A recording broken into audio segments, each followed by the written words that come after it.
Labą dieną, mėly televizijos žiūrovai. Labai mėgau keliauti. Ir keliavau po įvairias pasaulio šalis, į įvairias jūras ir labai mėgdavau nardyti. O benardant, bekeliaujant jūrų pakrantėmis, aišku savame, kad rasdavau įvairiausias kriauklės. Ir štai norėčiau šiandien pakalbėti būtent apie jūrinės kriauklės. Čia, kur jūs matote ant stalo, tai dalis mano paties surastų kriauklių yra įvairiausiose jūrose ir vandenynuose. Ir, aišku, dalis, netgi didžioji dalis, tai yra nupirktos. Kriauklės, kurias jūs matote, tai dažniausiai sraigių, jūrinių sraigių kriauklės. Geldučių yra gerokai mažiau, jos netokios dekoratyvios. Tad nieko nuostabaus, kad mes pradedam kalbėti apie jūrinės sraigės. Nenorėčiau pasakoti apie jų grožį, jūs grožį patys matote, bet norėčiau pakalbėti šiek tiek daugiau apie jų biologiją, kas kartais būna nepaprastai įdomu. Štai, jeigu mes pažiūrėtume į kokią nors kriauklę, tai štai pažiūrėkit, štai, kad aš paėmiau iš Karibų jūros į mano ištrauktą jūros šarkutę. Šarkutė vadinasi todėl, kad jos dvi spalvos. Juoda ir balta. Juoda ir balta. Bet štai, žiūrėkit, viršūnėlė blizga. Blizga, čia blizga perlamutro. Paviršinis sluoksnis juodas. Ten yra raginis sluoksniukas. O didžioji kriauklės dalis yra kalkinė. Ten yra kalkinis sluoksnis. Štai. Ir kriauklė stora, storutėlė. O kodėl? O todėl, kad ji gyvena negiliai, visiškai negiliai, beveik pakrantėje. Ir todėl nieko nuostabaus, kad stiprių bangų mūšos metu, jeigu plona kriauklytė, jie paprasčiausiai sutraiškytų. Va tokia šarkutė, jeigu jinai, kai sakant, žuvo, ir jūros bangos ją išmetė į pakrantę, žiūrėkit, kokia graži jinai, kokia raštuota, kaip įdomus raštas. Bet čia jūra pati padirbėjo. Padirbėjo ir labai, pasakysiu vykusiai, graži šarkutė. Bet įdomiausia, kad jinai yra ir valgoma. Ir valgoma. Ir valgomų yra daugiau tokių kriauklių. Ir ne kriauklių, bet sraigių. Žiūrėkite, va štai trochus. Trochus, viena iš primityviausių sraigių. Paviršinis sluoksnis, matote, raudona šiek tiek, tai ten vėlgi tas raginis sluoksniukas, toliau kalkinis ir perlamutrinis. Ir kartais mėgsta vietiniai gyventojai nušlifuoti tokį kūginę sraigytę, kaip matot, nušlifuota ir likęs tik tai perlamutrinis sluoksnis. Labai gražus be abejo, bet tai čia yra grinai dekoracijai skirta. Iš tų sraigių ne visos turi gerai išvystytą perlamutrinį sluoksnį. Turi perlamutrinį sluoksnį gerai išvystytus primityviosios sraigės. Va štai, kaip kad ir šita. Čia yra ausytė. Matos, šiek tiek galbūt primena žmogaus ausį. Ir paviršinis sluoksnis, perlamutrinis sluoksnis, labai ryškus, labai gerai išvystytas. Gaila, kad aš neturiu šiuo metu stambios ausytės. Va štai, mažytė ausytė, bet įsivaizduokit, kad jos būna galingos, didelės, turi didelę koją. Netoli Kalifornijos pakrančių gyvena vienos iš didžiausių pasaulyje ausyčių. Jos būna iki 25 cm dydžio. Ir štai įsivaizduokit, kad kartais įvykdavo netgi nelaimingi atsitikimai. Žmogus pamatęs tokią gražią ausytę, jis užsimanydavo ją atplėšti nuo uolos ir ištraukti. Ir įsivaizduokit, jį tiek prispaudžia, kad žmogus ištraukti piršto nepajėgia. Ir tada, kai sakant, besistengiamas jisai gatavas pirštą palikti, bet potvynių metu vandenis užpila tokį rinkėją ir ne vienas atvejis buvo, kada baigėsi kriauklių rinkimas mirtimi.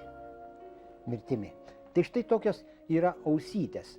Jos beje yra, žiūrėkit, jos kaip išgręžtos, kaip sluoksniukas išgręžtas. O todėl, kad pro kiekvieną skylutę tai išeina jos kaip lyg čiuopikliai.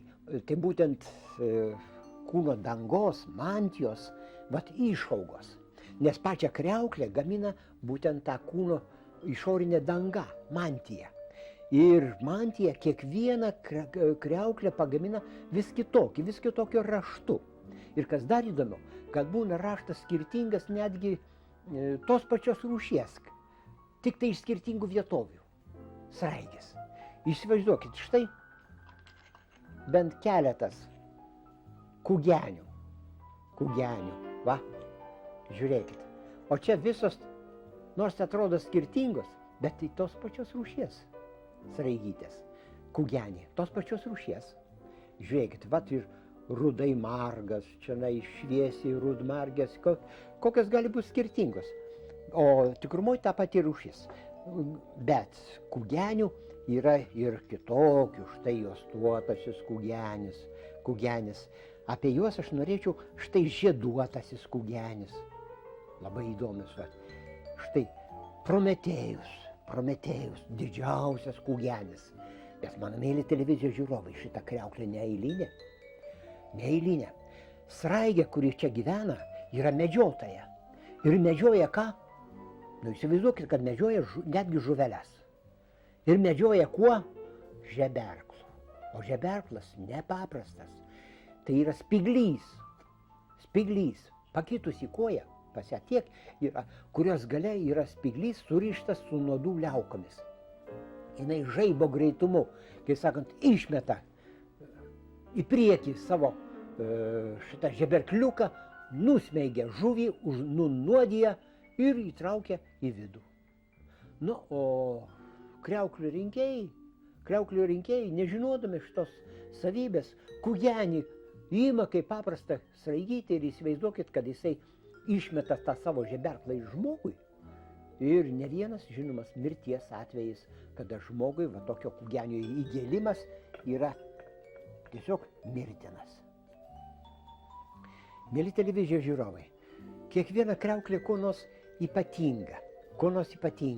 Va štai labai dažnai žmonės perka ir mielų norą ciprėjas.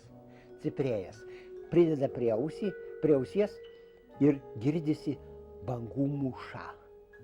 Aišku, savaime iki jūros toli nuo Vilniaus ir bangų mūšos nesigirdi, bet čia aidas. Ir labai gražus. Bet jūs pažiūrėkit, kokia ciprėja įdomi, kokia blizganti, kokia graži. Kodėl ji tokia nenusišlefavo? Kitos, matote, apšiurusios tenai, kalkiam padengtos kartais, o šitą blizga. Todėl, kad mantija dengia ją visą. Ir ta mantija raštuota. Taip, kad tikrumoje jūs jūrai jos nepamatysit, nes yra padengta ir tupi kur nors koralų tankumynė. Va štai čia šita ciprėja yra tigrinė ciprėja, o žiūrėkit jos tamsusis variantas taip pat. Taip, kad aš sakiau, kad kriauklės gerokai skiriasi viena nuo kitos. Bet man norisi parodyti, tai būtent mažytės ciprėjas. Ciprėja, kurį vadinasi ciprėja moneta. Įsivaizduokit, apie 1000 metų. Va šita kriauklytė ėjo pinigų funkcijas. Smulkių pinigų funkcijas. Ir pavyzdžiui, už tokią vieną ciprėją galim buvo nusipirkti svogūną. O už kelias, pavyzdžiui, va štai padėkliukas yra. Padėkliukas padarytas iš tų ciprėjų, monetų. Tai už tokį padėkliuką galim būtų nusipirkti ir vištą, ir gaidį kartu. Tai iki 19 amžiaus netgi buvo kursavo tos ciprėjos monetos kaip po pinigai. Tai būtent rytų kraštuose ir Salyne, ir Afrikoje beje. Taip, kad labai įdomus tos ciprėjukės. O ciprėja irgi, kuri vadinasi flamingo liežuvis. Kas įdomiausia, kad tos ciprėjos sutinkamos tik tai ant va štai šitokios gorgonijos, tik ant koralų. ir jos padengtos va šitą mantiją, tokia raštuota, labai gražia raštuota, bet tai kaip lyg su skara padengtos.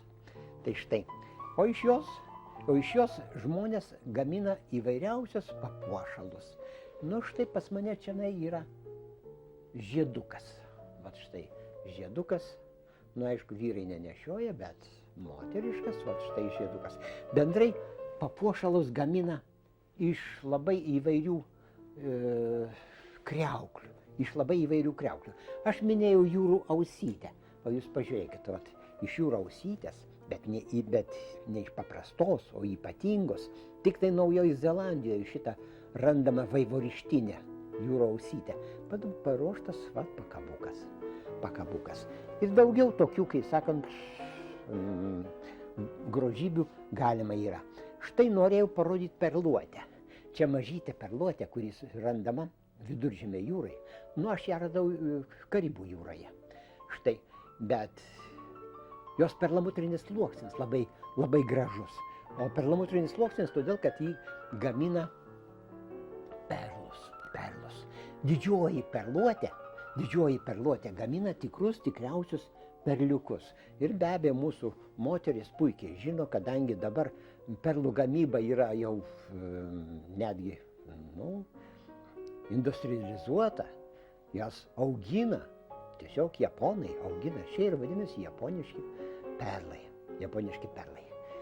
Štai, nu kągi, iš tos perluotės, kaip aš minėjau, štai dėžutė yra ir toj dėžutėj pagaminta drugelis. Nu, aišku, savaime, kad šiandien niekas dirbo, man pačiam teko pagaminti žmonai kaip suvenyrą. Va štai šitokia, kai sako, drugelė, kaip pakabuka. Arba dar, štai žiūrėkit, vat irgi, iš kriauklių gaminama įvairiausi papuošalai. Tai va, čia irgi man pavyko padaryti, jis sako, tokį savotišką pakabuką. Tai štai, bet beje, didžiausios kriauklės, kokios yra, tai štai yra trimitas. Čia didysis trimitas, Ramiojo vandenyno trimitas. Nu, trimitas, matot, jau ir forma šiek tiek trimito. O trimito todėl, kad trimituodavo kadaise. Štai Viduržemio jūros trimitas. Šitą trimitą, kaip sakant, dar tik tai, aišku, stambesnį, nupjaudavo galą ir romėnai trimituodavo į mūšį. Įsivaizduokit, garsas būna toks stiprus, kad net langai žvanga, lango stiklai žvanga, trimituojant. Na, o papuasai sugalvojo geresnį triukį. Man kolega atvežė iš Ramiojo vandenyno salyno, kaip sakant, žiūrėkit.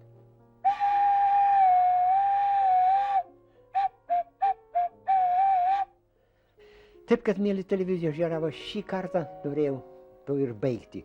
Mes daug turim kriauklių, apie visas neturėjau galimybės ir pakalbėti. Jūs pasižiūrėkit, nors jų grožį pasidžiaugite. Norėčiau šį kartą atsisveikinti su jumis ir pratęsti pasakojimą apie tas įdomias sraigės ir dvigeldžius moliuskus ir kitą kartą. Tad iki pasimatymo.